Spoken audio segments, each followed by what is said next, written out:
오늘은 인사청문회를 가지고 군사 전문가 한 분을 모셨습니다. 특히 송영무 국방부 장관 후보자를 둘러싼 각종 의혹이 제기되고 있는데요. 대부분은 지금 의혹이 해소가 된 상태입니다. 한 두 가지 정도 지금 남아 있는데요. 그러면 과연 어떤 세력과 어떤 사람들이 송영무 장관이 국방부 장관이 되는 것을 막으려고 이러는 것인지 그 배경도 한번 알아보고요. 그리고 송영무 장관이 취임했을 경우 과연 우리나라 국방이 어떻게 바뀌는 것인지 그런 부분 한번 들어보는 자리를 만들었습니다. 그래서 저희가 잘 모르기 때문에 잘 아시는 군사 전문가 한 분을 모셨습니다. 이석희 예비역 중령 이 자리에 모셨습니다. 안녕하세요. 네, 안녕하세요. 처음 뵙겠습니다. 자, 그리고 오늘도 저와 함께 옆에서 도와주실 UBC 대표를 맡고 계시는 김영석님 나오셨습니다. 네, 안녕하세요. 김영석입니다. 네, 우리끼리 너무 짜고 치는 것 같아요. 저는 오늘 리액션 담당인데 열심히 리액션 해가지고 또 방송을 좀 풍부하게 만들겠습니다. 이 경영부분 대표님이 방송에도 자주 나오시고 글도 열심히 쓰시고 네. 이거 보도부문 대표가 더 분발을 해야 네. 된다는 어떤 무언의 압박 같습니다. 네. 자, 여러분들 그 송영무 장관 후보자의 의혹에 대해서는 저희 그 정치 신세계 팟캐스트를 들으셨던 분들은 대부분 해소가 되셨을 거예요. 예. 뭐 다양한 의혹이 제기가 됐죠? 뭐 기억나시는 거, 예.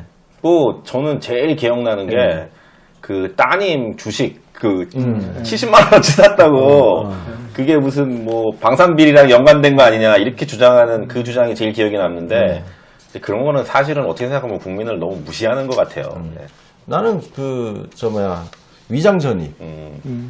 그 스토리는 제가 여러분들 덕분에 그 기사가 거의 지금 30만 건 조회를 지금 향해서 가고 있습니다. 여러분들 30만 건이라고 하면요.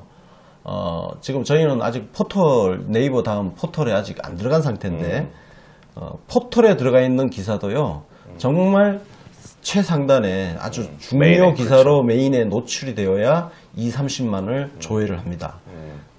정말 대단한 네, 정말 SNS에서 진짜 그렇게 많이 회자될 거라고는 예상하지 못했는데 그만큼 그 내용이 가지고 있는 그 좀 진실성 이런 것들이 좀 많이 표현되지 않았나 이런 생각이 들더라고요. 네. 중령님 혹시 그 기사 보셨어요? 네, 봤습니다. 진짜 임팩이 대단하시더라고요. 네. 자, 본격적으로 들어가기 전에 오늘 이 자리에 모신 우리 군사 전문가, 예, 군사 전문가 하니까 김종대 의원 생각나는데 김종대 의원보다 훨씬 군사 전문가이십니다. 이석희 중령님 한번 본인 소개 한번 간략하게 해주십시오. 예, 반갑습니다. 저는 육사를 나왔고요. 네. 2014년까지 방위사업청에서 한 10년 정도 네. 방위사업과 관련된 일을 좀 네. 했었고요. 네. 14년 이후에 나와서 네. 이제 좀 개인 일을 하다가 네. 최근에 이제 좀 이런 정치에 관심이 네. 있더라고요. 이렇게 네. 너무 이번에 촛불 시위나 이런 걸 네. 보면서 네. 정치가 굉장히 중요하구나 하는 네. 것을 군인이었지만 네. 굉장히 많이 느껴서 예. 좀 예. 그럼 지금 민간인? 완전 민간이시죠. 예. 머리 보면 외모가 예. 보통이 아니신 것 같아요. 아이고 감사합니다. 조국 민정수석하고 좀 그지? 그래서 굉장히 밖에 나가면 예. 인기가 많으실 것 예. 같은 예. 인기나 많으셨어요. 아마 지금 하얀색 머리 때문에 좀 그렇게 보시는데 제가 못하죠. 요즘은 흰머리가 대세가 되어버렸어요. 예, 그런가요? 염색을 안 한다고 그러더라고요. 흰머리 계신 분들이. 생도 시절에 예. 그 소개팅 미팅 같은 거 나가면 굉장히 인기가 많으셨을 것 같아요. 예, 열심히 했죠. 했는데 또 그게 외모만 가지고 또 되는 건 아니더라고요. 네. 그렇습니다. 연예인 세계는. 아유, 감사합니다. 그렇게 봐주셔서. 쑥스럽네요. 예. 자, 그래서 우리 그 의혹 제기 아까 말씀드리다가 이제 또 했는데 그 위장 전입 스토리는 여러분들이 제가 쓴 기사를 한번 참조하시면 도움이 될 것 같고요. 그래서 그런지 청문회에서 위장 전입 이야기가 안 나와요. 그리고 저는 사실 또 개인적으로 좀 어처구니 없었던 거는 그 따님 휴가 475일 그거는 세상 물정 모르는 사람이라면 그걸 의혹이라고 제기를 할 수 있겠지만 세상 물정 조금 직장 생활 조금 해본 사람이면 그런 의혹을 제기를 할 수 없어요. 아, 너무 악의적인 것 같다는 생각 네. 드는 게 왜 그러냐면 10년치를 모아서 이렇게 그러니까. 휴가 일수를 계산했다라는 거는 그러니까 그 의혹을 제기하신 분들이 그러니까 한 1년치, 2년치로 하면은 그 뭔가 이렇게 의혹의 규모가 안 맞다라고 생각해가지고 일부러 한 10년치를 모은 건데 어떻게 10년치 휴가 475일 그 10년 동안에 따님이 또 출산을 2번이나 하셨는데 그러니까. 아니 그럼 뭐 상을 줘도 시원찮을 판에 휴가 갔다고 뭐라 그러는 건 그건 사실 말이 안 되는 것 같습니다. 그거 관련해서 지난번에 뉴스에 한번 다루셨잖아요. 네. 근데 되게 조금 가슴이 짠했던 게 네. 그때 뭐 그때 좀 아픈 딸이 있다고 네. 그게 있었는데 보니까 이분은 첫째 딸. 아 네. 맞아요. 네. 휴가 쓰신 분은 첫째 따님. 둘째 따님은 위장전입과 관련해서 제가 기사로 썼지만 16 나이에 그렇죠. 그때 이제 그 몹쓸병 때문에 네. 8살인가 병원 9살에 발병이 돼서 예. 8년간 8년간 고생하다가 가슴 아프더라고요. 예, 세상 그 꽃을 미처 피워보지도 못하고 하늘나라로 간 그런 아픈 가족사가 담겨 있었던 의혹이 바로 위장전입 사건입니다. 예. 그 의혹을 제기하더라도 최소한의 인간적인 배려는 필요하지 않을까. 우리가 그래도 다 같은 한 세상, 이 한 시대를 같이 살아가는 사람들인데 너무 잔인한 의혹 제기가 아니었나 생각합니다. 자, 모든 의혹이 거의 이제 뭐 거의 30가지에 가까운 의혹이 제기가 됐지만 거의 다 정리가 됐고요. 지금 청문회에서 한 2가지 정도가 이슈가 지금 되고 있습니다. 첫째는 음주운전입니다. 26년 전, 1991년, 예, 그때 있었던 음주운전 의혹. 그 다음에 하나는 법무법인 율촌에서 고문으로 활동하면서 받은 고문료, 그리고 LIG 넥스원에서 자문하면서 받았던 자문료. 또 자문료. 네. 이 2가지가 지금 마지막 쟁점으로 남아 있습니다. 그래서 이 부분 좀 오늘 정리를 좀 할 건데요. 특히 이제 음주운전 관련해서는 자유한국당의 김학용 의원이 집요하게 지금 물고 늘어지고 있습니다. 그러면서 추가로 무슨 음주운전이 적발됐다 해가지고 의혹을 제기를 했는데, 예, 똥불을 찼죠. 예, 자살골. 자살골을 넣습니다. 그 자살골 그 한번 소개해 주죠.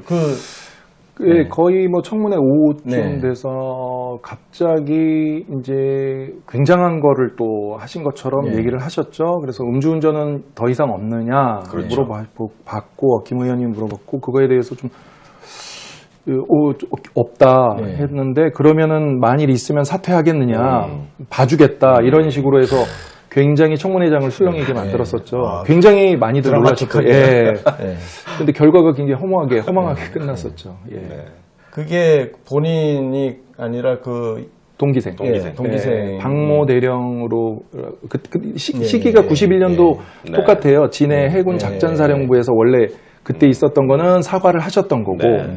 이제 처리 과정에서 당시에 좀 음주 문화에 대해서 좀 전 사회적으로 관대할 때여가지고 그게 이제 부대 그냥 소속 통보라는 이름으로 해서 좀 됐던 거. 그거는 이제 송 후보자만 그렇게 됐던 건 아니고 당시에 이제 한 33건 정도가 있었는데 뭐 21명, 예. 33명 가운데 그쵸, 21명은 예, 우리 소속 송 후보자님하고 비슷하게 비슷하게. 다 그렇게 처리가 어저께 됐다고 이철희 그러더라고요. 의원님이 네. 청문회장에서 그걸 읽으셨는데 뭐 네. 기물 파손한 거, 뭐 차량을 부순 거 그런 것도 다 소속도. 그러니까 그 당시는 좀 그랬던 것 그렇겠죠. 같아요. 네. 그래서 91년이에요. 예, 그게 예. 어느 시절이야.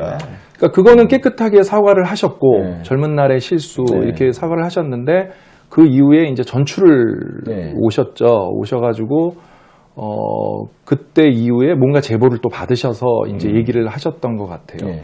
자, 그러면 여기서 김학용 의원이 지금 굉장히 사실 그 91년도에 있었던 사건이란 말이에요. 그 당시에 사실 경찰에서는 해군 헌병대로 이첩을 했고 그리고 해당 부대장이 그걸 처리를 다 한 사안이잖아요. 이게 외부로 나오기 굉장히 힘든 자료가 외부로 나왔단 말이에요. 그래서 지금 국방부에서도 이 유출이 어떻게 됐는지 조사를 하고 있다라고 확인을 해줬는데 예. 오늘 언론에서도 이제 그게 네. 다루기 시작했는데요. 뭐 며칠 전부터 좀 예. 기민이 있었죠. 오늘 본격적으로 다뤘는데 그것뿐만 아니라 좀 몇 가지 이제 네. JTBC에서 6월 20일 네. 날 방송했던 뭐 장보고 사업과 관련된 네. 거기에 뭐 LIG 넥스원 자문을 했다는 LIG 네. 넥스원이 입찰을 했는데 그거 관련해서 뒤에 송영무 후보가 있는 거 아니냐. 네. 또 동시에 이제 다른 건으로 해서 네. 또 LIG 넥스원이 율촌이라는 회사에 뭐 또 소송 의뢰인 그 계약을 맺었는데 그 뒤에도 또 있느냐 그런 것들이 나왔었죠. 네. 근데 그것도 자료들이 군사 2급 비밀이라고. 2급, 3급 예. 비밀들이어서 이제 그때부터 이제 의혹 제기들이 사실은 됐죠. 그러다가 이번에 이제 음주운전 그 건이 나오면서 그거는 사실은 군사 비밀은 아니지만 그렇죠. 개인 정보로서 그때는 뭐 수기로 작성했을 텐데 그러니까요. 아마 제가 듣기로는 그것 김학용 의원께서 아마 진에 내려가셨었는데 뭐 알고 내려가셨죠. 예. 누구한테 얘기를 들으셨을 테니까 예. 그래서 그거 찾아라 그랬는데 아마 헌병대에 계시는 분이 담당자 그거 찾으시는데 2시간 반 정도 다 뒤지고 뭐 창고를 다 뒤지고 하셔가지고 그러면 이미 뭐 무슨 그런 파일이 다 준비되어 있다는 뜻이. 그렇죠. 뭔가 자료의 존재는 김 의원님이 알고 계셨던 것 같은데 그쪽에서는 뭐 그런 거를 찾을 이유가 없지 않습니까? 그렇죠. 26년 예. 전에. 자, 그러면 그거를 누군가가 굉장히 91년도면 굉장히 오래된 26년 일이잖아요. 전이죠. 26년 전 일인데 그렇게 오래된 일을 끄집어내서 누군가가 알려주고 확인해봐라 뭐 이렇게 지금 이런 일이 벌어졌다는 것은 지금 내부에 그 해군 내부에 어떤 그런 것들이 있는 건가요? 그러니까 견제. 지금 그러니까 이제 그런 자료들은 이제 해군 자료들이니까 네. 뭐 그런 자료들 해군 자료니까 그러면 해군 안에서 네. 뭐 이거는 뭐 어저께 청문회장에서도 얘기가 나온 거니까 뭐 이함대 사령관 그 예전에 이제 송영무 후보자님의 상관이셨죠. 네. 1차 연평해전 네. 때 그분이 굉장히 공개적으로 음. 그 저 송 후보자를 많이 이제 비난도 하셨고 네. 그렇죠. 그래서 그 김학용 의원이 그분 실명을 거론하셨죠. 네. 그래서 뭐 그래서 박모제동. 박모제동님 예. 하셔서 굉장히 많은 자료를 좀 받으셨던 것 같고요. 예. 그래서 그런 측면에서 보면 도대체 개인의 문제인지 이게 네. 아니면 그 이 해군 내에 이제 어떤 그 주도되는 세력과 그 사실 이 송영무 후보자님이 그 이번에도 언론에 나오기는 했는데 뭐 저는 이제 육군 출신이니까 잘 모르는데 해군에는 이제 마진창이라고 해서 마진창. 예, 그러면 마산, 진해, 창원. 예, 그 지역을 딱 그 지역이네. 예, 그쪽 지역에서 나온 고등학교 뭐 특히 이제 거론되는 게 진해고등학교. 진해고등학교. 그렇죠. 뭐 예를 들면 김성찬 의원님 지금 하고 네. 계시는 예. 황기철 제동님 다 거기를 나오시고. 아.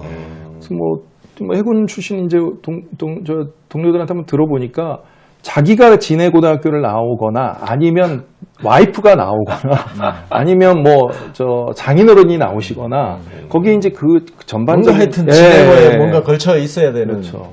그런데 독특하게도 송영무 후보자님은 대전고등학교 대전고등학교 나오죠. 예. 충남이시죠. 예. 충청도 분이 참모총장까지 올라가신 논산 출신이시고. 예. 좀 그런 게 있죠. 그러면 지금 김학용 의원이 청문회에서 이런 얘기를 했단 말이에요. 해군으로부터 제보가 엄청나게 들어오고 있다. 그러면은 그 해군 내부에서 우리가 추론을 이렇게 해볼 수 있죠. 일단 주류 세력이 아니기 때문에 기존의 그 주류 기득권 세력이 우리 송 장관 후보자를 주저앉히기 위해서 뭔가 굉장히 바쁘게 지금 움직이고 있다. 이런 추론이 가능하거든요. 저 일부에서 그렇게 추론하시는 분도 사실 계시더라고요. 네, 해군 네. 그 사실 해군 입장에서는 얘기하기가 네. 사실은 좀 부끄러운 민낯일 수도 있는데 네. 그러니까 지금 아까 제가 말씀하다가 했는데 해군이라는 지역이 군사 기지지 않습니까? 네. 그러니까 거기에는 이제 군수사령부나 네. 많은 사령부들이 있고 또 기지가 있고 그게 아마도 이제 일각에서 어떤 분이 말씀하시는데 송영무 해군 참모총장이 되시고 나서 네. 몇 가지 개혁을 하신 부분과도 연관이 좀 있다고 얘기를 하시는 어떤 분들이 있어요. 게요? 예를 들면 가장 큰 게 진해에 있던 해군 작전사령부를 네. 부산으로 옮기셨죠. 그건 굉장히 충격적인 일이었다고 하더라고요. 뭔가를 뺏기는 입장에서는 그죠. 예. 그게 이제 사령부만 옮겨가는 것이 아니라 거기에 따르는 많은 어떤 부수적인 인력들, 그 다음에 가족들, 그 다음에 관련된 업체들 다 이게 이전하는 거니까 이해관계 충돌이 이해관계 충돌이 있을 수 있다라고 보는 그런 시각이 좀 있으신 것 네. 같고요. 그 다음에 뭐 이제 헌병병과에 대한 어떤 대대적인 개혁. 예, 그래서 어떤 개혁이? 그러니까 당시 이제 그 송 후보자께서 생각을 하실 때는 그 해군 헌병병과가 좀 이제 적폐가 좀 많이 있었다고 보신 것 같아요. 예, 관행적으로. 예. 그래서 헌병병과를 대대적인 개혁을 조금 했었던 것 같고요. 그래서 헌병병과가 아닌 분을 뭐 수장으로 앉히고 그거는 사실은 육군에서도 가끔 있습니다. 육군에서도 보병을 앉힌다든지 그런 일도 있고 그 다음에 이제 또 대표적인 게 이제 해군은 함장들은 대부분 이제 항해병과 이분들만 하세요. 그러니까 뭐 육군으로 말하면 뭐 보병, 포병 뭐 이런데 전투병과 항해만 하시죠. 그러니까 제독이라 그러죠. 투스타급 이상 되시는 분들은 대부분 다 항해병과 하세요. 항해병과가 아니면 공군의 조종병과처럼. 그런데 이제 거기를 이제 기관병과를 또 기관병과도 할 수 있도록 이렇게 문호를 개방하셨죠. 그러니까 대병과 제도라 그래서 인력의 풀이 작은데 우리가 정말로 좀 깜이 되는 친구가 있으면 이렇게 히딩크처럼 그러니까 여러 가지 그러니까 이게 요즘 우리 흔히 얘기하는 칸막이를 허물어라. 그렇죠. 그거지. 칸막이가 좁게 쳐져서 그냥 그 칸막이 안에서만 이렇게 서로 돌려먹기 하고 이거를 허물어서 전체에서 풀을 넓혀서 그 안에서 이제 인재를 뽑아 쓰자. 이게 뭐 요즘 뭐 융합 뭐 이런 얘기 하잖아요. 그거하고 비슷한 것 같은데. 아니 근데 박제도 그 상관이셨다면 그분은 도대체 왜 그러세요? 그분은 사실 저는 그분 잘 모르는 분이에요. 네. 근데 이제 이분이 예전에 제가 기억이 나는 거는 방위사업청이라는 데가 있고 그때 노무현 대통령이 있을 때 만들었던 조직인데요. 그건 뭐 나중에 말씀드릴 기회가 있을지 모르겠는데 그때 이제 그 당시 여당이었던 한나라당 추천위원으로도 활동도 하셨고 한나라당 쪽 지금 자유한국당하고 연고가 좀 있으신 분이죠. 일단 그러고 제일 연평해전 때 그 지금 송영무 후보자의 상관이셨죠. 그런데 이제 뭐 굉장히 이제 문재인 정부 또는 노무현 정부의 그 NLL이라든지 이런 이슈들을 굉장히 공개적으로 많이 비판도 하셨고 그래서 이제 심기가 좀 그러신 데다가 이거는 공천을 말하시는 분인가요? 뭐 비례 한 자리 하시면 예, 저는 그거는 잘 그뭐 알 수가 없죠. 뭐 그분이 순수한 뜻으로 그리고 이제 가장 좀 핵심은 이제 연평해전의 영웅은 본인이신데 사령관이신데 송영무 당시 이제 제독 이 전투 전단장인가 그랬을 거예요. 그건 참모로서 뭐 사령부에 있었는데 걔가 뭘 그렇게 잘했다고 걔가 영웅.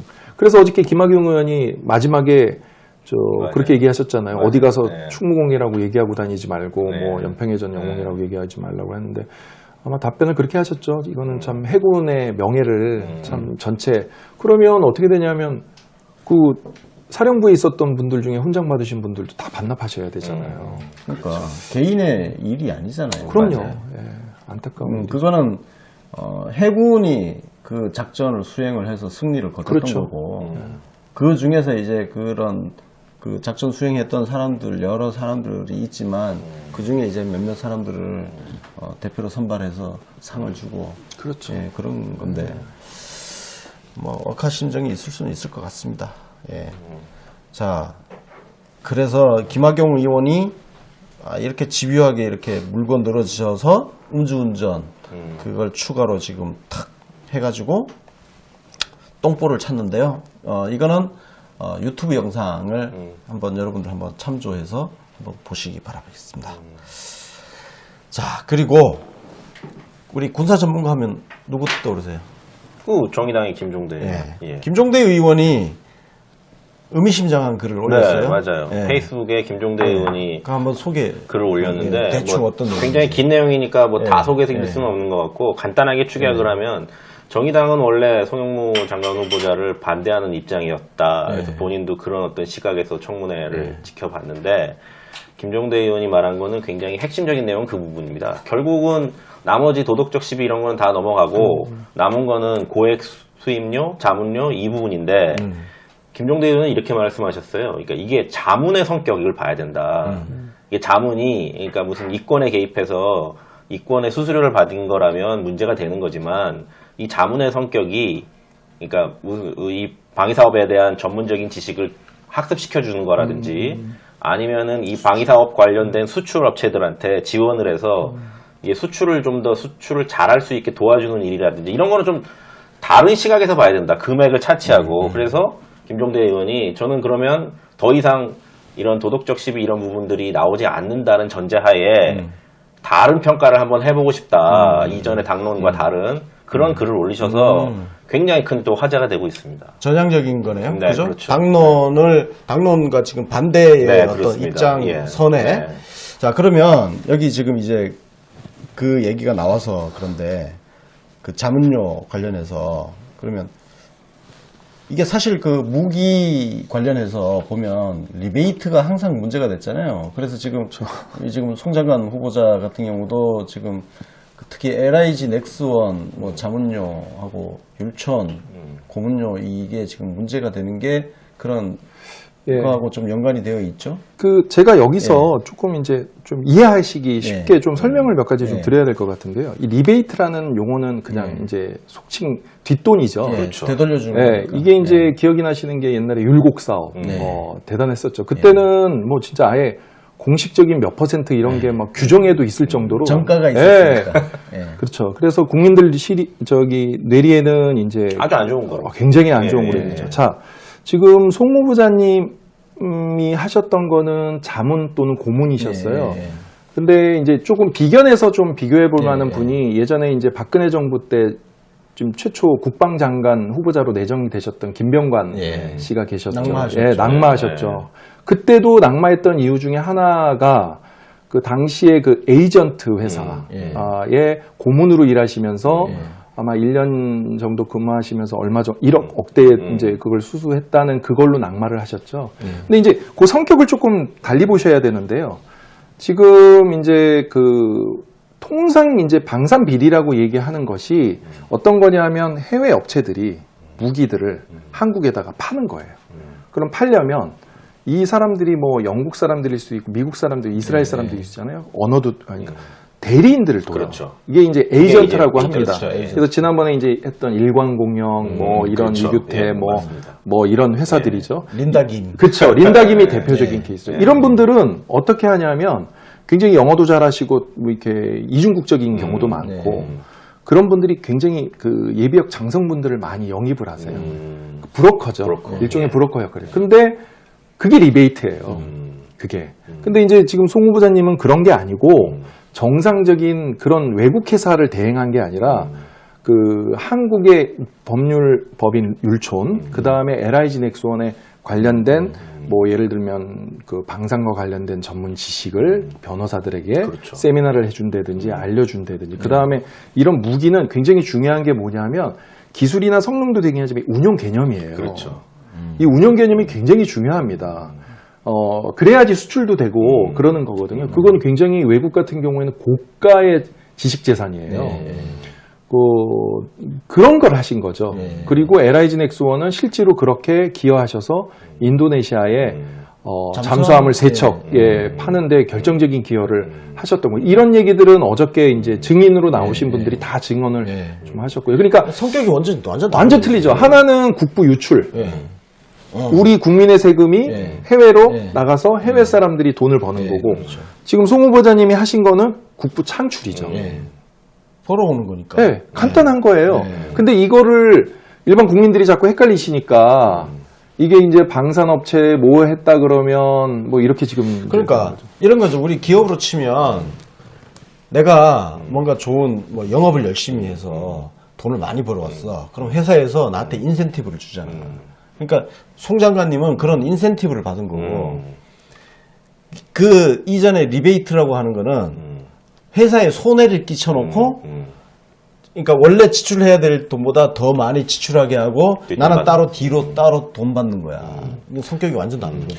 그러니까 저쪽 배불려준 회사한테서 인센티브를 받는 거야. 아, 그 정확하게 말씀을 드리면 이제 뭐 이제 무역 대리점은 합법적인 거예요. 네. 근데 이제 이게 좀 불법적으로 원가를 과다 계상한다든지 그래서 네, 문제가 네, 되는 거고 그렇죠.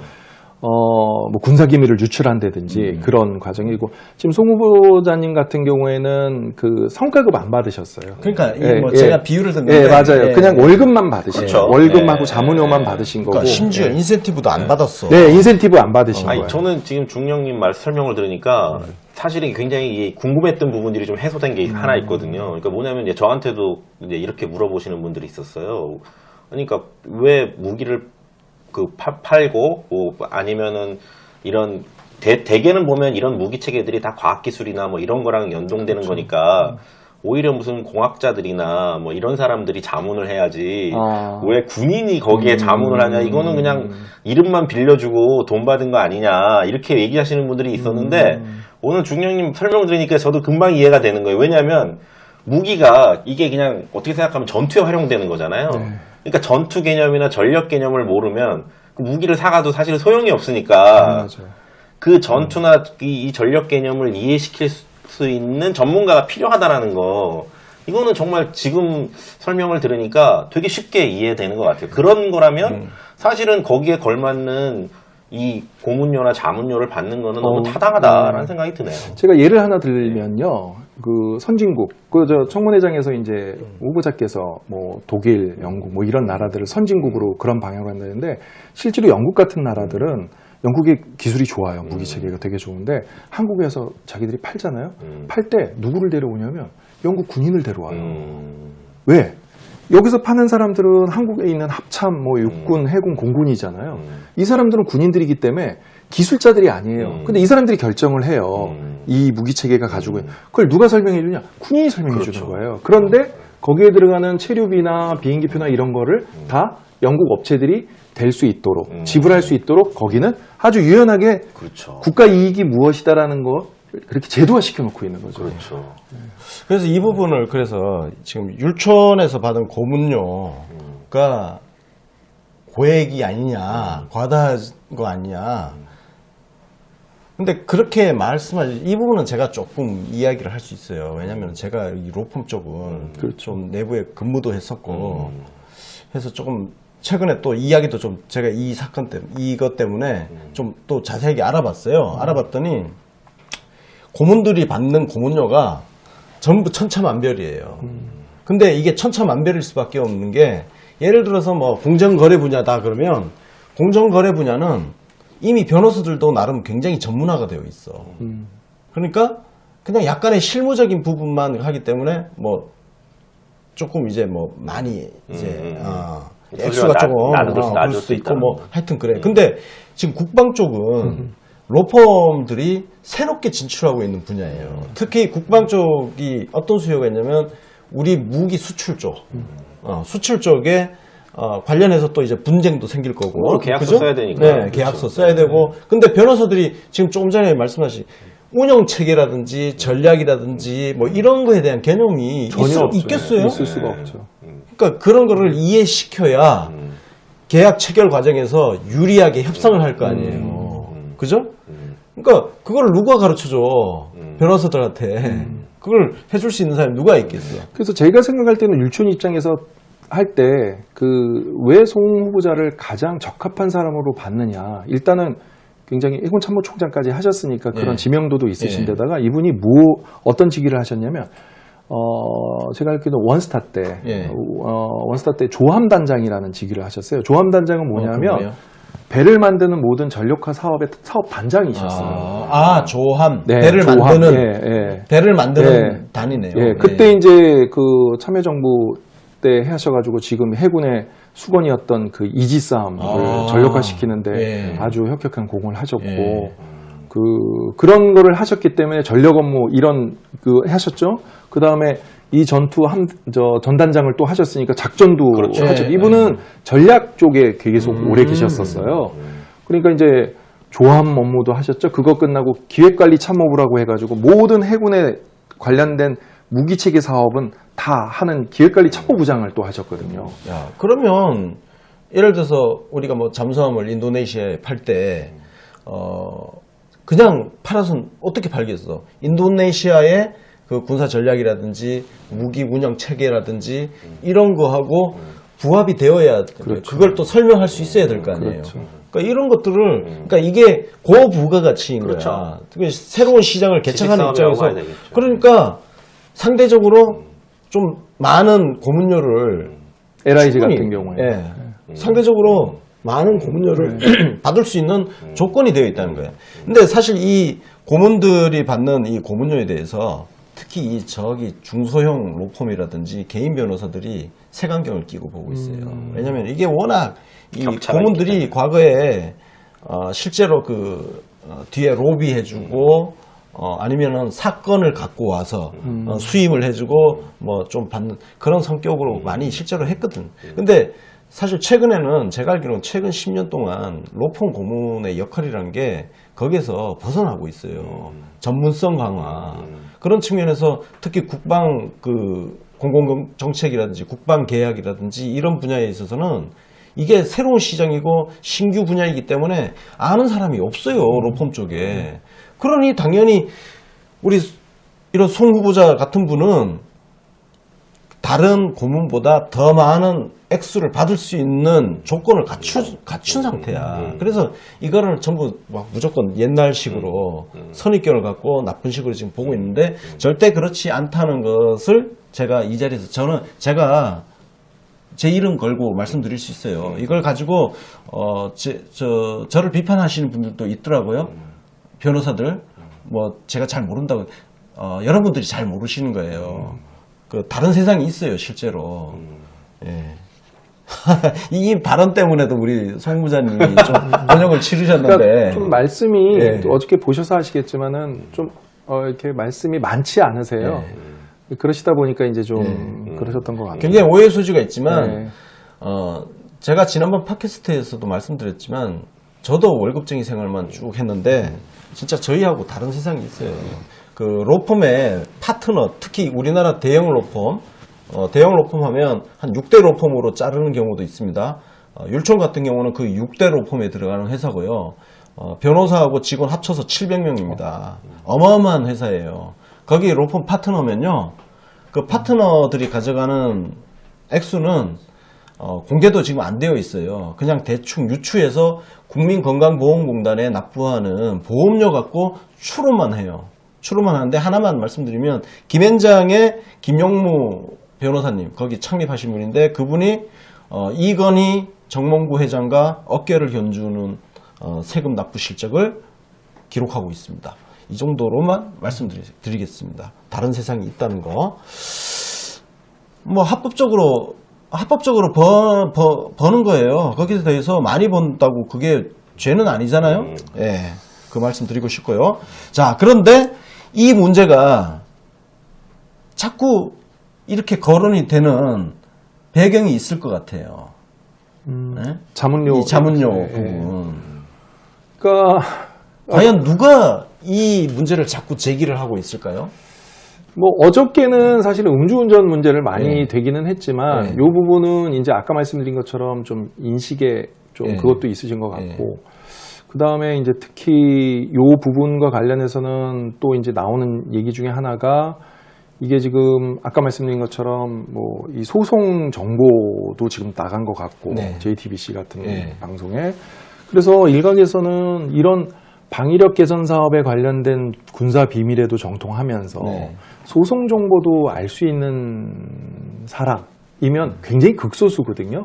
극소수죠. 예, 굉장히 극소수거든요. 예. 그래서 뭐 그거는 지금 오늘 비슷한 계통에 있는 사람들 아니에요? 그렇겠죠. 네. 그래서 좀 이게 로펌에서도 이 국방 쪽이 새로운 시장으로 경쟁이 점점 세지고 있거든요. 엄청 지금 그쪽에서 뭐가 작업이 약간 진행되나? 예, 아마 뭐 로펌 간의 경쟁 알력이 예, 예. 있을 수 있고요. 이게 송 후보자님의 문제가 아니라 예. 율촌이라는 회사와 또는 경쟁 관계에 예. 있는 회사에 예. 또 경쟁자가 있을 수 예, 있잖아요. 그렇죠. 꼭 뭐 송 후보자님 같이 뭐 고문으로 오신 분이 아닐 수도 있는 거고. 그럼 뭔가 이쪽으로 자기 시장을 개척하고 그렇죠. 있는데 예. 저 율촌이 라이벌 회사. 저 송장관 후보자를 공으로 영입해서 뭔가 저쪽을 그러니까 키우고 있는데 조금 불만이 있는. 가설을 들면 예를 들면 이쪽에서 뭔가 뭐 저는 정확히 예. 로펌 생활 안 해봤지만 해보셔서 뭔가 내가 예. 수주를 큰 덩어리에 수주를 한다 그러면 그거는 나 혼자만의 노력으로 되는 게 누군가 이렇게 도와주셔야 되잖아요. 예. 정부의 그렇죠. 유력자라든지. 예. 그러면 사실은 이렇게 정부 이번에 이제 촛불 시위에 의해서 국민의 저항에 의해서 이 대통령 선거를 통해서 이번에 정부가 바뀌었는데 이런 거에 대한 불편한 감정 그러면 몇 가지 이제 그런 걸 살펴본다고 한다면 좀 그런 얘기가 나올 수 있죠. 그래서 일각에 나오는 얘기는 예비역 이 법무병과 그리고 지금 다른 로펌에 계시는 분들이 주도가 돼서 그리고 육군 출신들이 또 전체적으로 지금 송 후보자님이 장관 되는 거에 대해서 마음이 안 편하죠. 뭐 사실 저도 육군 출신이지만 예. 팔이 안으로 굽는다고 뭐 해군 5만 명도 안 돼요. 육군 뭐 50만이 넘는 대부대인데 그런 것이 이렇게 되고 지난 정부의 어떤 관련된 이런 것이 된다고 한다면 좀 충분히 합리적인 의심을 좀 해볼 수가 있는 거죠. 사실은 진짜 말씀을 듣고 보면 일리가 있는 게 저는 사실 그런 생각이 들거든요. 또 내부적인 정보야 제가 알 수는 없지만 그 인사청문회의 행태가 좀 이해가 안 가는 부분이 그러니까 별거 아닌데도 의혹이라고 제기하는 숫자가 너무 많은 거예요.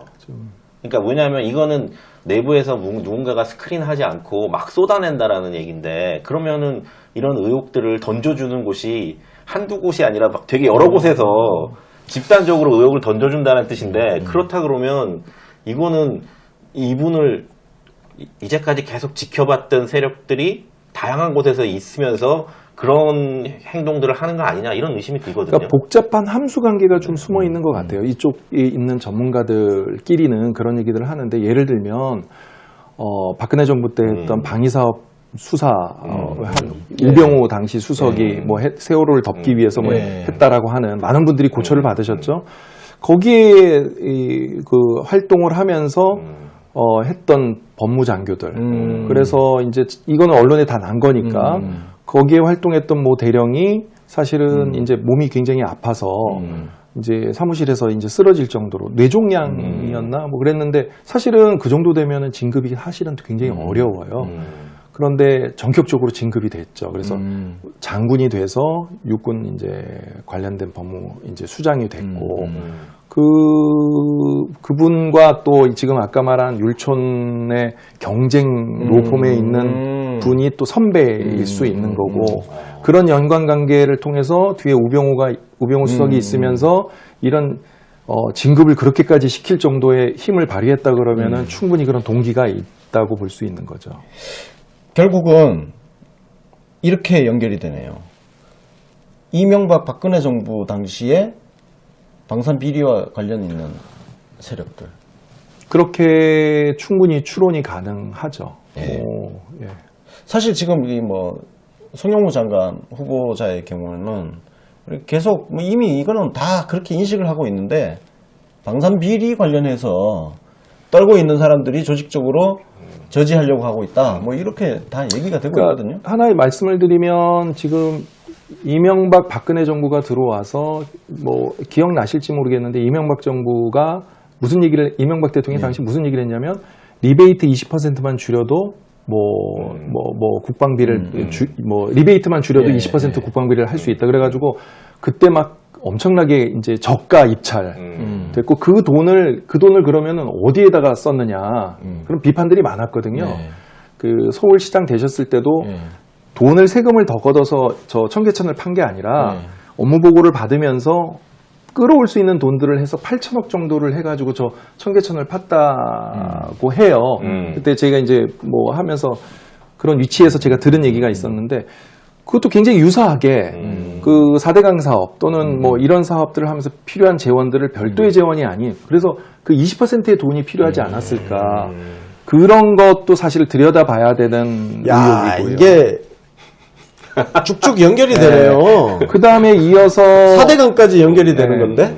그래서 이명박 정부 들어서 지금 육군이 주도를 하게 됐지 않습니까? 네. 당시에 이제 뭐 김장수, 김관진, 네. 박흥렬, 뭐 안보실장, 국방부 장관 네. 이런 저 육군 중심의 이 안보실과 이제 국방부가 되면서 그게 쭉 지금 한 7, 8년, 9년에 온 거지 않습니까? 그 세력이 이렇게 쭉 왔는데 그러다 보니까 이제 박근혜 정부 들어와서는 또 무슨 일이 있었냐면 갑자기 이제 FX 사업이 있었죠. FX 예, 사업. 예, FX 사업이. 예.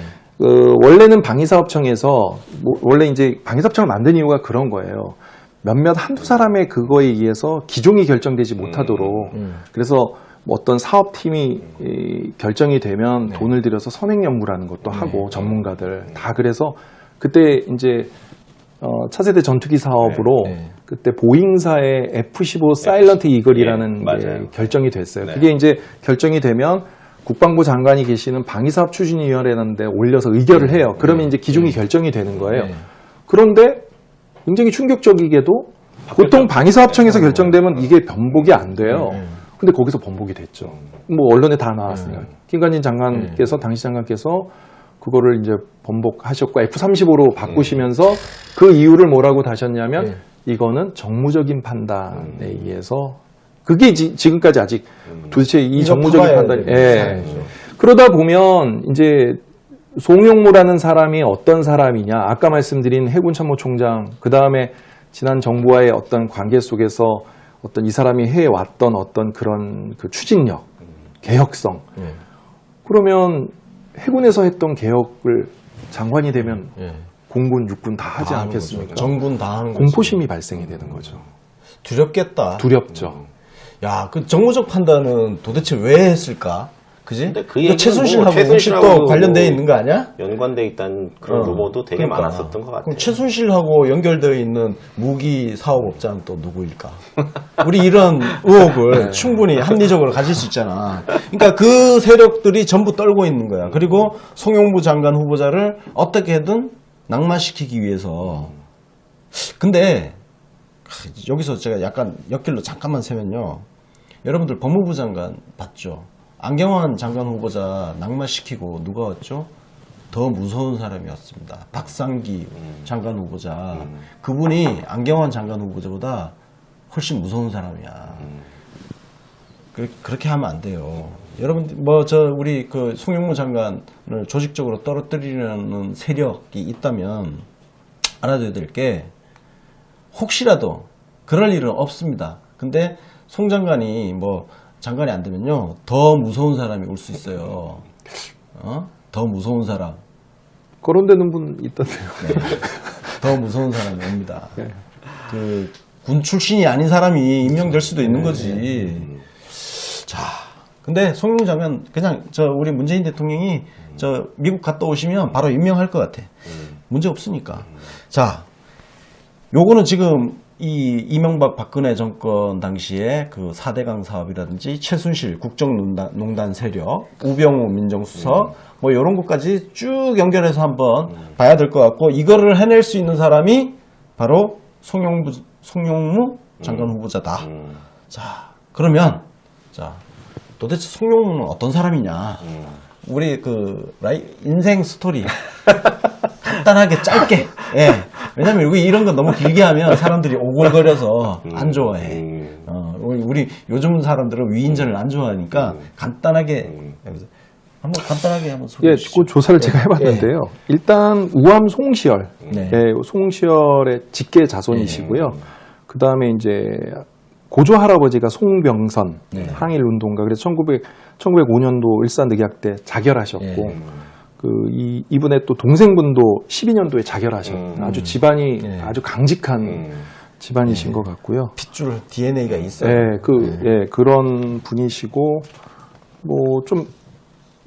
어렸을 적에는 조금 가난했나 봐요.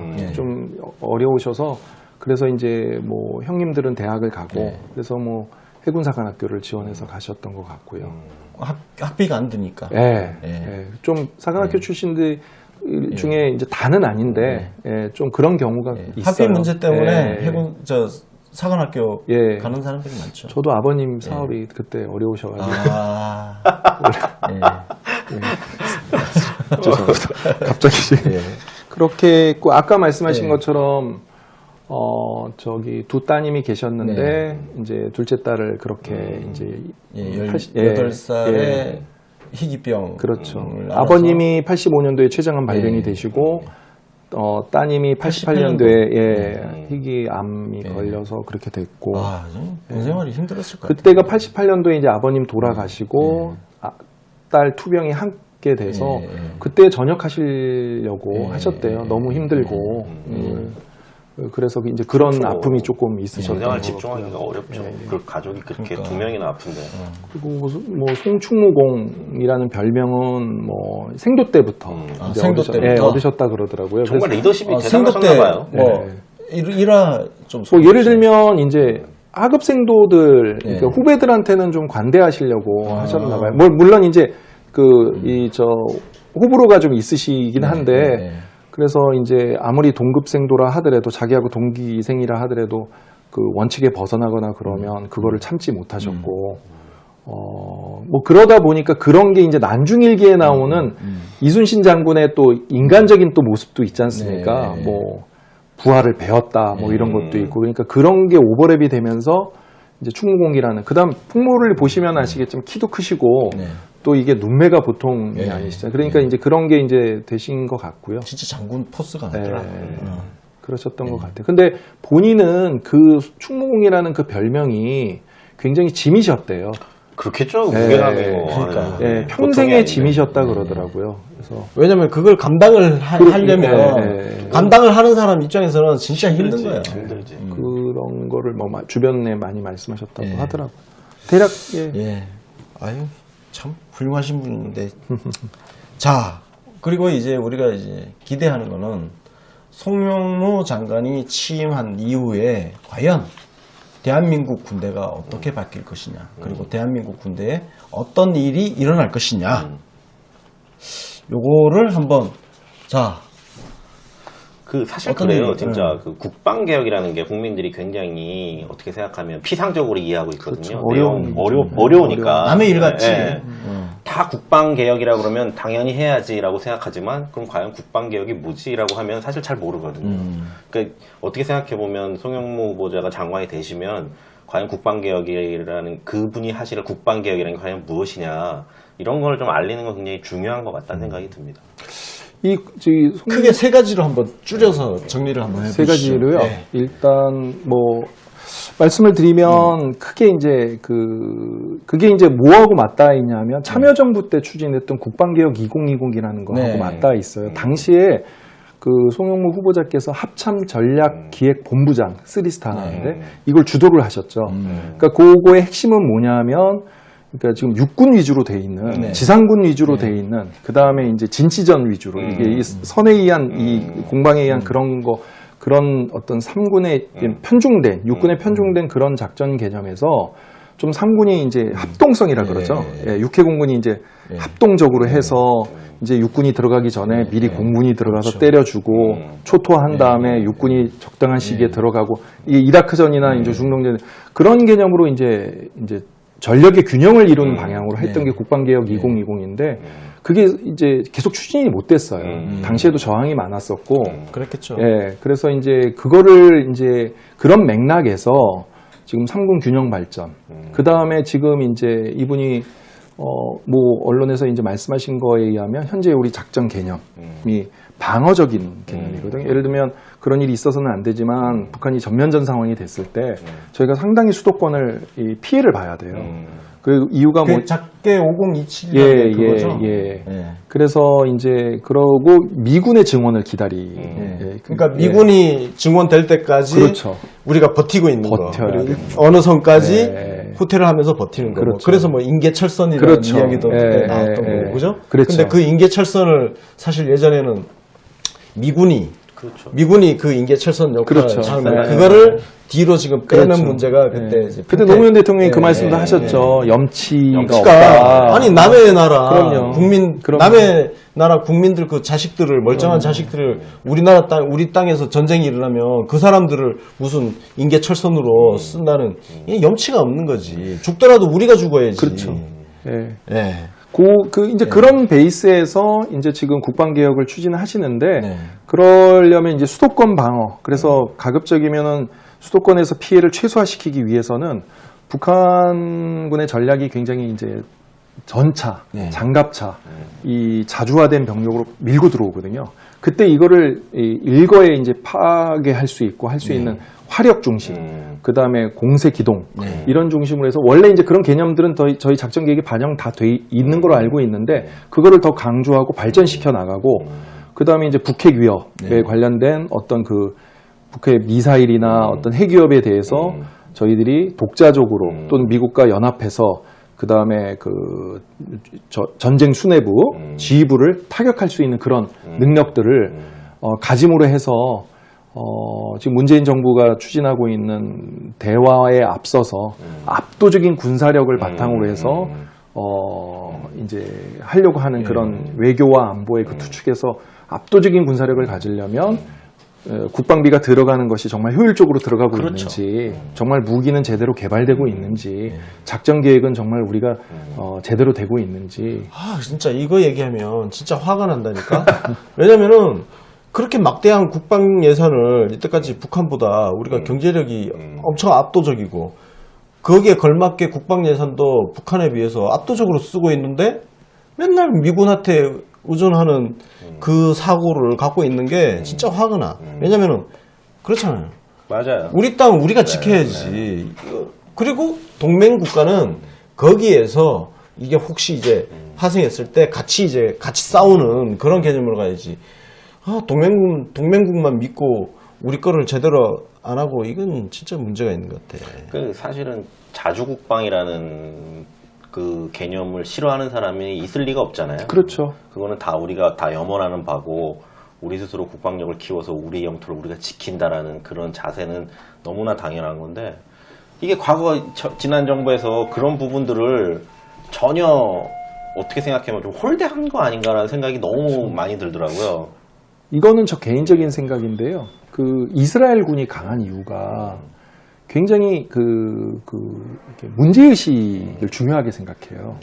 예. 그리고 그 문제의식을 중요하게 생각하면 대화를 하게 돼 있고, 집단지성, 굉장히, 한 사람의 똑똑한 것보다 이 활발한 토의와 이런 걸 통해서 문제를 발견해내고, 그거를 이제 개선해 나가는 개혁적인, 그게 이제 어떻게 보면 크리에이티브한 것에 있게 되는 거죠. 그래서 향후에 저는 이런 제도적인 측면도 있지만, 이렇게 굉장히 토의와 이런 소통이 안보 분야에도 문화적인 것도 좀 저희가 좀 바뀌어야 되고요. 그런 게 좀 필요하다고 봅니다. 이게 지금- 메가더하고 트루먼 리더십이 제가 떠오르는데요. 메가더는 정말 똑똑해가지고 천재였. 예, 천재라고 하더라고요. 전략적인 웨스트포인트에서 천재고 그러니까 메가더가 워낙 똑똑하니까 참모들 의견을 들을 필요가 없는 거야. 그래서 그냥 참모들을 그냥 시키는 것만 하니까 오히려 더 열심히 안 한다는 거야. 내 일이 아니라는 거야. 근데 트루먼은 반대로 아이젠하워 아닌가요? 아이젠하워. 아이젠하워는 반대로 그 머리가 명석하지 못했대. 그렇지. 대신 뭘 작전을 짜더라도 항상 참모들하고 딱 앉아가지고 참모들 의견을 수렴을 해가지고 그걸 가지고 작전을 해. 근데 그럼 성과가 훨씬 좋았다는 거야. 왜냐하면 참모들이 자기가 낸 의견이 채택돼서 작전 들어가니까 자기 일인 거야. 그러니까 죽자 살자 그 작전을 성공시키려고 하니까 아이젠하워 쪽이 훨씬 성과가 좋았다는 거죠. 저는 그게 이게 생각이 듭니다. 쭉 설명을 들으면서 특히 이중영 설명을 들으면서 좀 정리가 되는 게 그러니까 결국은 송영무 장관 후보자가 내정된 가장 큰 이유는 생각해보면 좀 더 효율적으로 또 우리의 전력을 증강시킬 수 있는 방법을 찾으려면 그러니까 우리가 자주국방으로 군사 전력을 좀 더 강화해서 그 이 군사적 상대와 협상에 있어서 우위를 지니려면 우리가 투입되는 국방력을 보다 효율적으로 또 합리적으로 계획해서 사용해야 되는데 그렇게 하기 위해서는 과거식 어떤 그런 사고 체제로는 안 되니까 새로운 인물을 국방부에 투입해서 이 부분을 좀 바꿔보겠다. 그렇죠. 이렇게 정리할 수 있을 것 같아요. 예, 그래서 이제 어저께도 그 말씀이 하셨는데, 그러니까 기존에 그러면 참여정부 때 국방계획이 실패했던 좀 이유 중에 하나는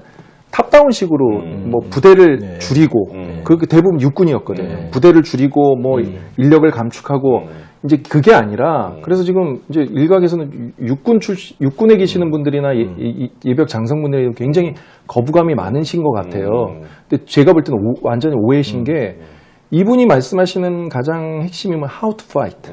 어떻게 싸울 것인가를 먼저 고민하고 그거에 따라서 육군, 해군, 공군의 역할을 어떻게 조정할 것인가를 하고 그 부분에 대해서 많은 동의를 얻고 그래서 아마 제가 볼 때는 청와대가 될지 일단은 청와대 국방개혁 추진위원회라는 것이 같이 만들어질 것 같아요. 그래서 이제 아마 대통령이 직접 위원장이 되실 수도 있고 아니면 뭐 국무총리가 되실 수도 있고 그래서 굉장히 강도 높게 이 국방개혁은 추진이 되지 않을까. 일단 그건 마음에 드는 것 같아요. 뭐냐면은 일단 뭐 육군 뭐 줄인다 이게 아니라 그거 아닙니다. 이런 걸 일단 있는 그대로를 냅두고 이 상태에서 우리가 어떻게 싸울 거냐 이거를 연구를 해가지고 거기에 맞게 전력을 재배치한다. 그렇죠. 이거는 굉장히 좋은 접근 방법인 것 같아요. 그렇죠. 예. 자 그러면 이명박근혜 정권의 그 전략과 이 송영무 장관 후보자 뭐 문재인 대통령하고 뭐 뜻을 같이 이제 했으니까 지금 장관 발탁이 된 건데 그 전략의 군사 전략이라든지 뭐 이런 차이점 있을까요? 그 부분은 사실은 그게 지금 뭐 아주 차별화돼서 나오지는 않고요. 근데 이제 아까 말씀드린 것처럼 이제 수도권 방어를 좀 하겠다. 수도권 방어 그래서 강화하겠다. 그래서 한 분의 생명이나 재산도 가급적 피해를 막겠다. 그러기 위해서는 압도적인 군사력이 필요한데 그래서 이제 how to fight거든요. 그래서 어떻게 하느냐 이제 포병 화력, 그 다음에 이제 공세적인 기동, 그러니까 막 공군 전력도 해야 되는 거고. 왜냐하면 적의 장사정포의 위협이 지금 수도권에 굉장히 큰 위협이거든요. 북한의 핵 위협보다는 장사정포 위협이 굉장히 커요. 그리고 뭐, 현실적으로. 그런데 그 장사정포를 지금 효과적으로 막아낼 수 있는 방법이 사실은 굉장히 조금 어렵죠. 그래서 그런 부분에 대해서 저희들이 최단 시간 내에 반격을 하고, 그 다음에 그런 원점 타격. 사실은 많은 분들이 예전에 이제 김관진 장관이 그 연평도 사건 났을 때 원점을 타격해 말은 정말 멋있죠. 근데 어떻게 원점을 타격하지? 그걸 어떻게 찾아내고 감시정찰 능력도 저희가 부족하거든요. 미국에 다 의존하고 있으니까. 그러니까 이제 수사 원점이 어딘지 저희 딴 데로 쏘기는 해병대니까 쏘긴 쐈죠. 그것도 대단한 거예요, 사실은 그 상황 속에서. 그래서 이제 지금 송 후보자가 또 언급하는 게 4세대 전쟁에 대비한 걸 하겠다. 그게 뭐냐? 정신전력 강화. 그러니까 이 뭐 저희가 이제 진보 보수로 나눠져 있지만 이제 이분도 말씀하시는 게 정신전력이 해이해지지 않도록 그것도 강화해 나가겠다. 이제 해병대 같은 경우 굉장히 정신력이 강하지 않습니까? 이제 그런 부분도 보고 계시는 거죠. 저는 좀 기대감이 큽니다. 그런 부분에 대해. 그래, 좀 중요하죠. 싸워서 이겨야 된다, 뭐 이런 정신은 군인이라면 당연히 있어야 되고, 그리고 언제든지 전쟁이 발생할 수 있다는 그런 경각심을 항상 갖고 있어야 되는 게 군인이지. 맞습니다. 아니, 진보 보수 이런 얘기 나오셨으니까 잠깐 드는 생각인데, 저는 좀 아쉬웠던 부분이 그런 부분들이에요. 보수 정권이라고 해서 안보를 굉장히 중요하게 생각한다고 하지만 항상 보면 진보 정권일 때 자주국방에 대한 의지가 더 높았고 보수 정권 되면 자꾸 미군에 의존하거나 그 동맹과의 관계에만 뭔가의 그 힘을 실는 것이 안보를 지키는 거다. 뭐 이렇게 자꾸 인식이 어떻게 생각하면 뒤집어져서 나오는 것처럼 왜곡이지. 왜곡돼서 나오는 것처럼 되기 때문에 사람들은 또 그게 안보가 중요하니까 보수 정권을 지지한다 뭐 이런 식으로 잘못 오해하는 상황이 생기거든요. 진짜 그거는 이제 언론의 그 왜곡 보도, 잘못된 프레임에 사실 놀아나는 거거든. 그러니까 노무현 대통령의 그 참여정부만 하더라도 사실 군사를 좀 아는 사람들한테는 군국주의자로 불렸어요. 왜냐면은 역대 어느 대통령 중에 노무현 대통령만큼 진짜 자주국방 그 목소리를 높이면서 그쪽에 예산 예? 증액하고 엄청났었죠. 그죠? 예. 그런 대통령이 없거든요. 그때 대부분의 육해공군 전력들 수건 사업들이 다 갔죠. 예. 뭐 조기 경보기라든지 뭐 이지삼이라든지 이지삼이 한 세종, 그때 세종대왕함 그럼요. 건조하고 네. 뭐 수건이었죠. 그럼 한두 대도 그러니까. 아니고 예 그렇게 하고.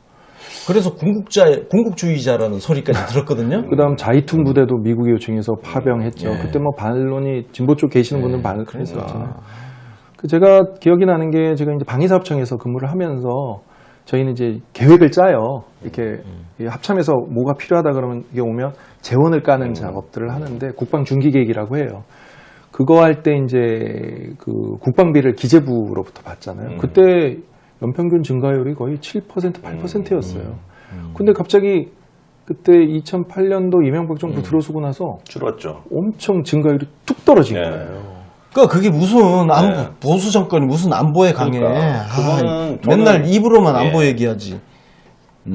저는 또 그 송영무 장관 후보자가 또 마음에 들었던 점은, 그러니까 뭐 그분이 여러 가지 장점 뭐 이런 것들이 있겠지만 연평해전 승전 경험이 있다라는 거, 이런 거는 국방부 장관 후보자로는 굉장히 큰 힘이 될 수 있다라는 것. 그러니까 이기는 방법, 또 이겨본 경험, 그럼. 뭐 이런 것들을 확보하고 있다는 거는 큰 장점이라고 생각을 하거든요.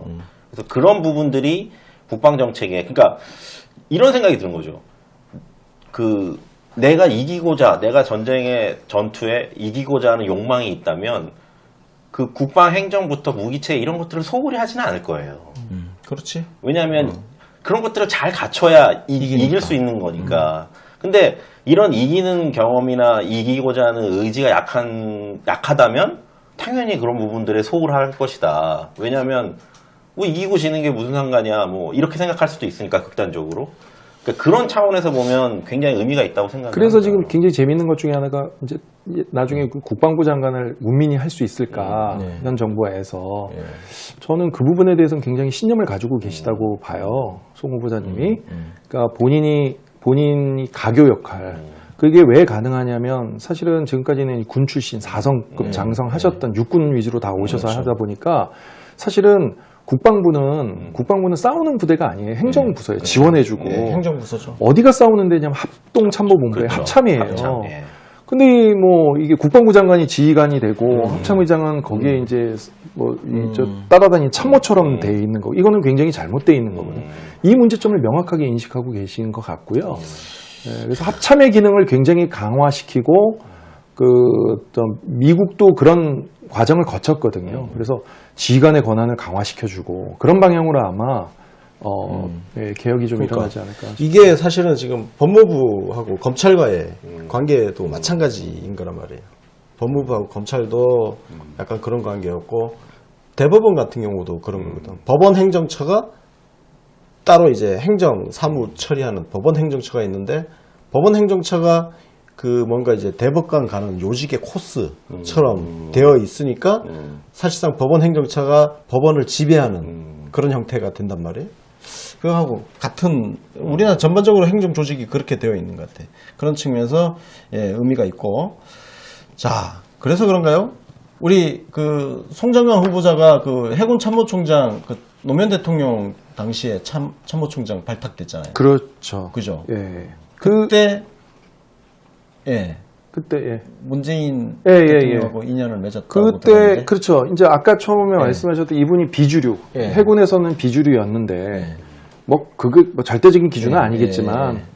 어떻게 노무현 정부 때 어떻게 사성장군 참모총장까지 갔을까에 대한 단초가 여기에 나오는데요. 이분이 그 당시에 아까 잠깐 말씀드렸지만 2006년도에 해군 총장이 되셨는데 이때 고위직에 대해서는 뭐 지금처럼 뭐 이렇게 뭐 비선 실세들이 뭐 이렇게 찔러줘서 이렇게 하는 게 아니고 인사추진위원회라는 게 있어서 고위직에 대해서는 군 장성들까지도 거기에 이제 각군 총장들도 들어가 있었나 봐요. 그때 인사추진위원회 위원장을 당시 비서실장이 했었고 비서실장이 현 문재인 대통령이셨대요. 어떤 일면식이나 그런 거는 없으셨는데 자료만 가지고 검토. 그렇죠. 당시에 이제 국방개혁 2020에 대한 삼군 균형 발전 비슷한 그런 거였죠. 그걸 추진하고 있는 이제 개혁성에다가 업무 능력, 추진력을 보고 이제 발탁을 그냥 하신 거. 그때 인연이 처음 되신 것 같아요. 그래서 송영무 장관 후보자가 정권이 교체되고 나서 그렇죠. 임기를 다 못했죠. 몇 개월 못했죠. 8개월 정도 일찍 나오신 걸로 알고 있어요. 예. 그러면 오래 버티셨네. 그 아니 그러면은 퇴임하신 게 2008년이겠네요, 그죠? 2008년도죠. 예, 바로 정권 바뀌고 이제 그냥 정권 예, 바뀌고 예, 거의 그냥 바로 예, 교체가 된 바로 거네요. 교체가 된 거죠. 그래. 자, 그래서 문재인 대통령이 추진하고자 하는 국방개혁은 송영무 장관 후보자를 보면 알 수 있죠. 있는 거죠. 예. 자, 그럼 저 마지막으로 네. 예, 우리 송 후보자님이 국방장관이 되면 우리나라 군대가 어떤 군대가 될까? 거기에 대해서 한번 말씀해 주시고 한번 정리를 예, 하겠습니다. 굉장히 좀 어렵고 큰 질문인데요. 거기 답이 이제 오늘 김종대 의원께서 쓰신 거기 그 페이스북인가요? 예, 포스팅, 예. 거기에 나와 있는 것 같아요. 그러니까 그러니까 이게 요즘 우리 흔히 얘기하는 칸막이를 허물어라. 그렇죠. 그거지. 칸막이가 좁게 쳐져서 그냥 그 칸막이 안에서만 이렇게 서로 돌려먹기 하고 이거를 허물어서 전체에서 풀을 넓혀서 그 안에서 이제 인재를 뽑아 쓰자. 이게 뭐 요즘 뭐 융합 뭐 이런 얘기 하잖아. 그거하고 비슷한 것 같은데. 아니 근데 박제도 그 상관이셨다면 그분은 도대체 왜 그러세요? 그분은 사실 저는 그분 잘 모르는 분이에요. 근데 이제 이분이 예전에 제가 기억이 나는 거는 방위사업청이라는 데가 있고 그때 노무현 대통령 있을 때 만들었던 조직인데요. 그건 뭐 나중에 말씀드릴 기회가 있을지 모르겠는데 그때 이제 그 당시 여당이었던 한나라당 추천위원으로도 활동도 하셨고 한나라당 쪽 지금 자유한국당하고 연고가 좀 있으신 분이죠. 일단 그러고 제일 연평해전 때 그 지금 송영무 후보자의 상관이셨죠. 그런데 이제 뭐 굉장히 이제 문재인 정부 또는 노무현 정부의 그 NLL이라든지 이런 이슈들을 굉장히 공개적으로 많이 비판도 하셨고 그래서 이제 심기가 좀 그러신 데다가 이거는 공천을 말하시는 분인가요? 뭐 비례 한 자리 하시면 예, 저는 그거는 잘 뭐 알 수가 없죠. 예. 뭐 그분이 순수한 뜻으로 그리고 이제 가장 좀 핵심은 이제 연평해전의 영웅은 본인이신데 사령관이신데 송영무 당시 이제 제도 이 전투 전단장인가 그랬을 거예요. 그건 참모로서 뭐 사령부에 있었는데 걔가 뭘 그렇게 잘했다고 걔가 영웅. 그래서 어저께 김학용 의원이 마지막에 그렇게 얘기하셨잖아요. 어디 가서 충무공이라고 얘기하고 다니지 말고 뭐 연평해전 영웅이라고 얘기하지 말라고 했는데 아마 답변을 그렇게 하셨죠. 이거는 참 해군의 명예를 참 전체 그러면 어떻게 되냐면 그 사령부에 있었던 분들 중에 훈장 받으신 분들도 다 반납하셔야 되잖아요. 그러니까 개인의 일이 아니잖아요. 그럼요. 예, 안타까운 그거는 해군이 그 작전을 수행을 해서 승리를 거뒀던 그렇죠. 거고 그 중에서 이제 그런 그 작전 수행했던 사람들 여러 사람들이 있지만 그 중에 이제 몇몇 사람들을 대표로 선발해서 상을 주고 그렇죠. 예, 그런 건데 뭐 억하심정이 있을 수는 있을 것 같습니다. 예. 자, 그래서 김학용 의원이 이렇게 집요하게 이렇게 물건 늘어지셔서 음주운전 그걸 추가로 지금 탁 해가지고 똥볼을 찾는데요. 이거는 유튜브 영상을 한번 여러분들 한번 참조해서 한번 보시기 바라겠습니다. 자, 그리고 우리 군사 전문가 하면 누구 떠오르세요? 정의당의 김종대. 예. 김종대 의원이 의미심장한 글을 올렸어요. 네, 맞아요. 예. 페이스북에 김종대 의원이 그 한번 소개. 글을 올렸는데 대충 뭐 어떤 내용인지. 굉장히 긴 내용이니까 뭐 다 예. 소개해드릴 수는 없는 것 같고 간단하게 축약을 하면 정의당은 원래 송영무 장관 후보자를 반대하는 입장이었다. 그래서 본인도 그런 어떤 시각에서 청문회를 지켜봤는데 김종대 의원이 말한 거는 굉장히 핵심적인 내용은 그 부분입니다. 결국은 나머지 도덕적 시비 이런 거는 다 넘어가고 남은 거는 고액 수임료, 자문료 이 부분인데 김종대 의원은 이렇게 말씀하셨어요. 그러니까 이게 자문의 성격을 봐야 된다.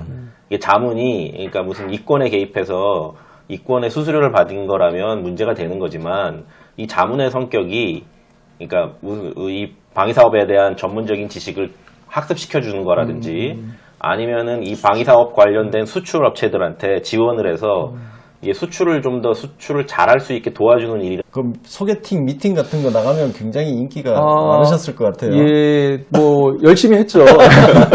했는데 또 그게 뭐 외모만 가지고 또 되는 건 아니더라고요. 아, 예. 네. 그렇습니다. 연예의 세계는. 아유 감사합니다. 그렇게 봐주셔서 쑥스럽네요. 예.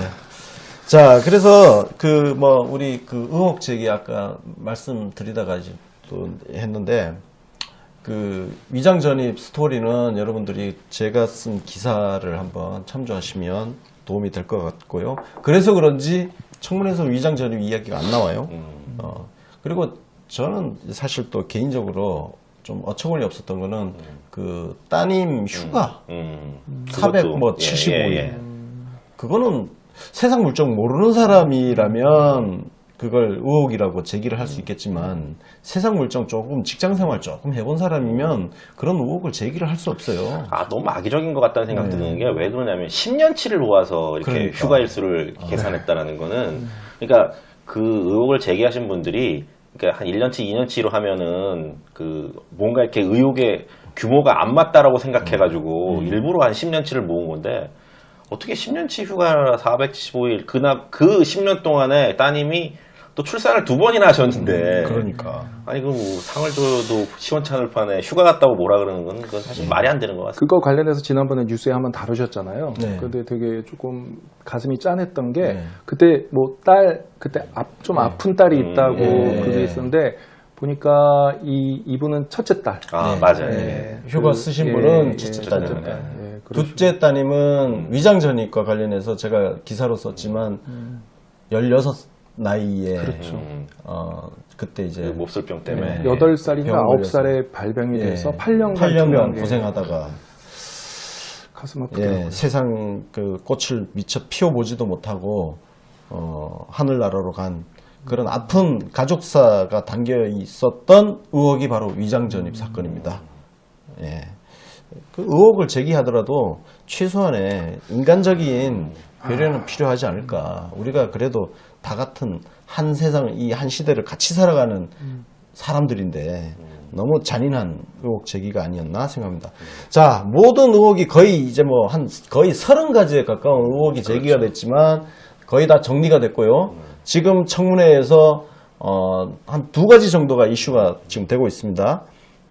첫째는 음주운전입니다. 26년 전, 1991년, 예, 그때 있었던 음주운전 의혹.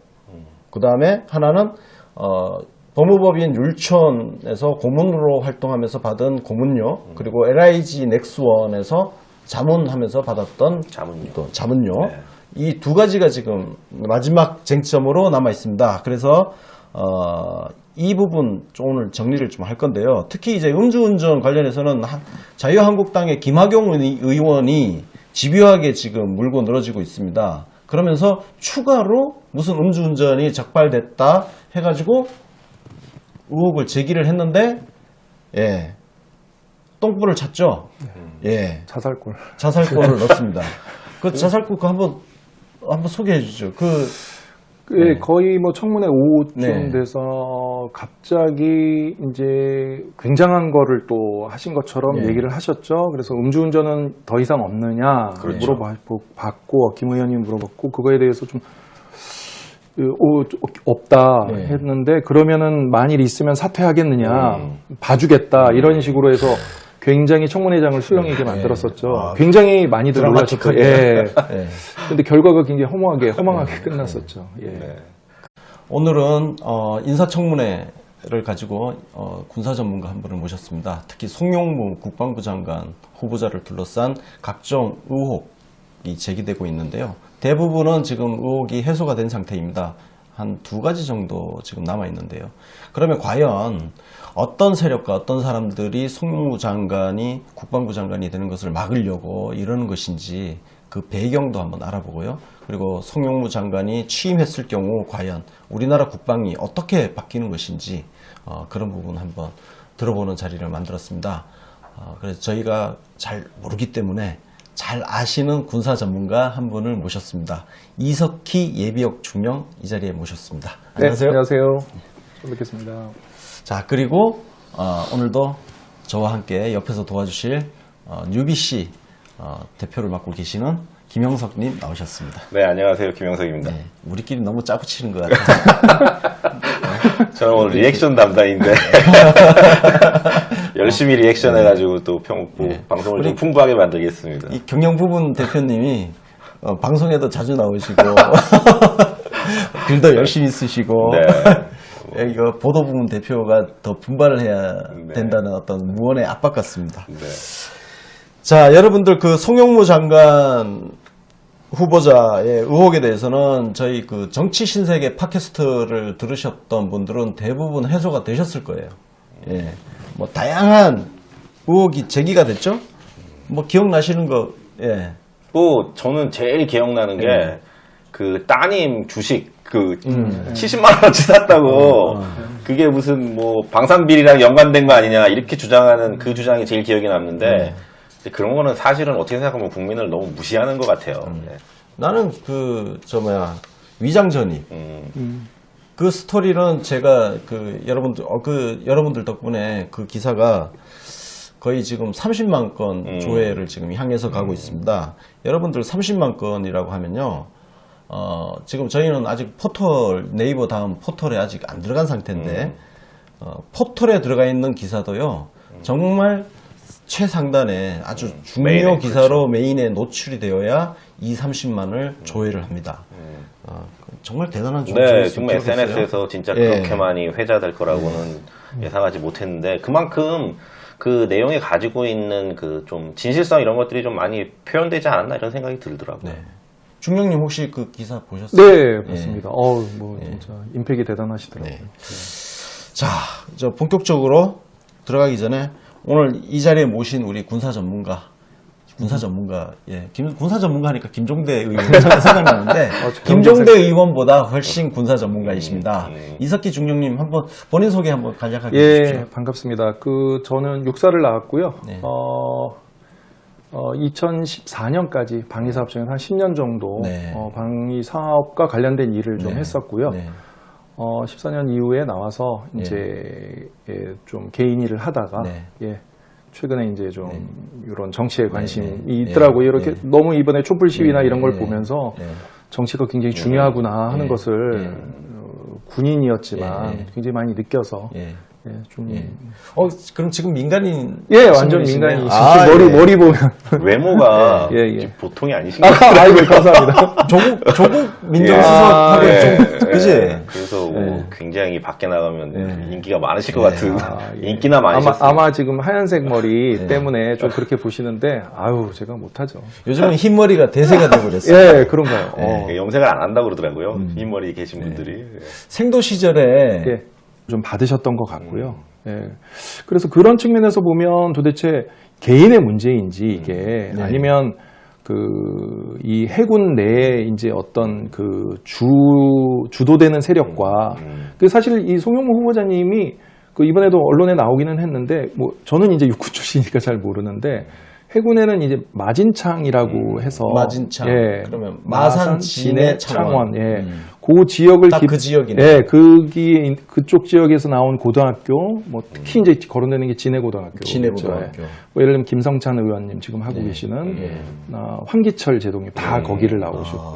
그래서 해군 출신 이제 동료들한테 한번 들어보니까 자기가 진해고등학교를 나오거나 아니면 와이프가 나오거나 아니면 장인어른이 나오시거나 거기에 이제 전반적인 하여튼 진해고에 뭔가 걸쳐 있어야 되는. 그렇죠. 그런데 독특하게도 송영무 후보자님은 대전고등학교 충남이시죠. 충청도 분이 참모총장까지 올라가신 논산 출신이시고 좀 그런 게 있죠. 그러면 지금 김학용 의원이 청문회에서 이런 얘기를 했단 말이에요. 해군으로부터 제보가 엄청나게 들어오고 있다. 그러면은 그 해군 내부에서 우리가 추론을 이렇게 해볼 수 있죠.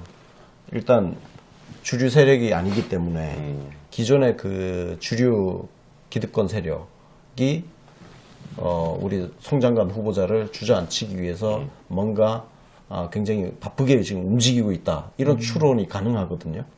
저 일부에서 그렇게 추론하시는 분도 사실 계시더라고요. 네, 해군, 네. 그 사실 해군 입장에서는 얘기하기가 네. 사실은 좀 부끄러운 민낯일 수도 있는데 네.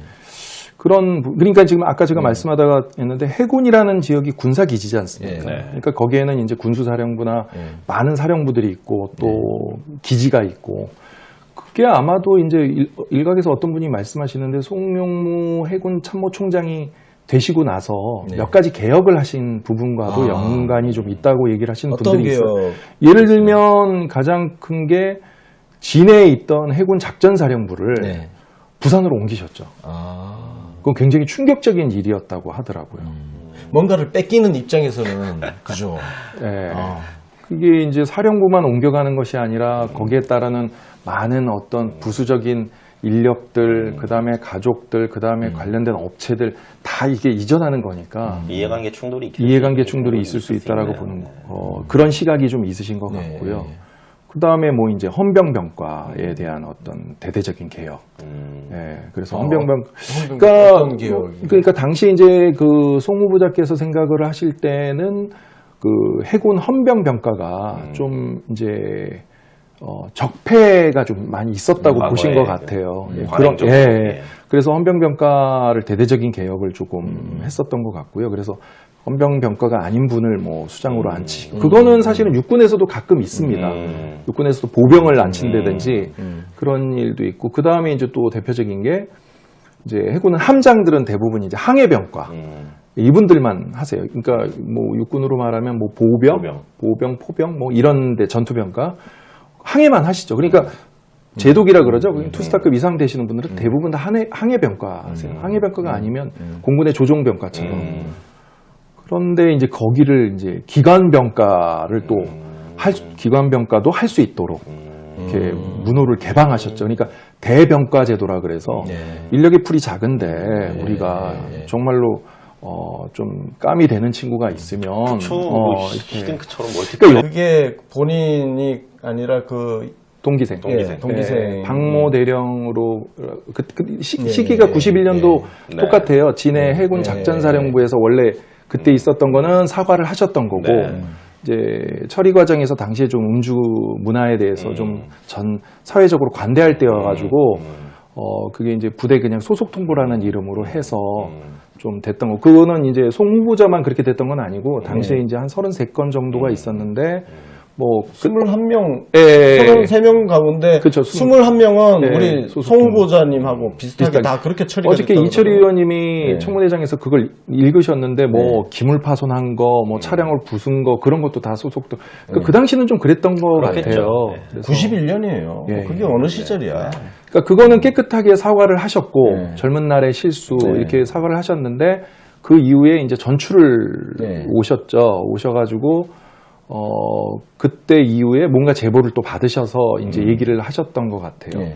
자, 그러면 여기서 김학용 의원이 지금 굉장히 사실 그 91년도에 있었던 사건이란 말이에요.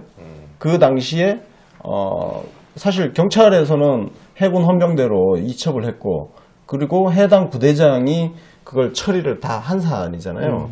이게 외부로 나오기 굉장히 힘든 자료가 외부로 나왔단 말이에요. 그래서 지금 국방부에서도 이 유출이 어떻게 됐는지 조사를 하고 있다라고 확인을 해줬는데, 예. 오늘 언론에서도 이제 그게 네. 다루기 시작했는데요. 뭐 며칠 전부터 좀 예. 기민이 있었죠. 오늘 본격적으로 다뤘는데 그것뿐만 아니라 좀 몇 가지 이제 JTBC에서 6월 22일 날 방송했던 뭐 장보고 사업과 관련된 네. 거기에 뭐 LIG 넥스원 자문을 했다는 LIG 네. 넥스원이 입찰을 했는데 그거 관련해서 뒤에 송영무 후보가 있는 거 아니냐. 네. 또 동시에 이제 다른 건으로 해서 네.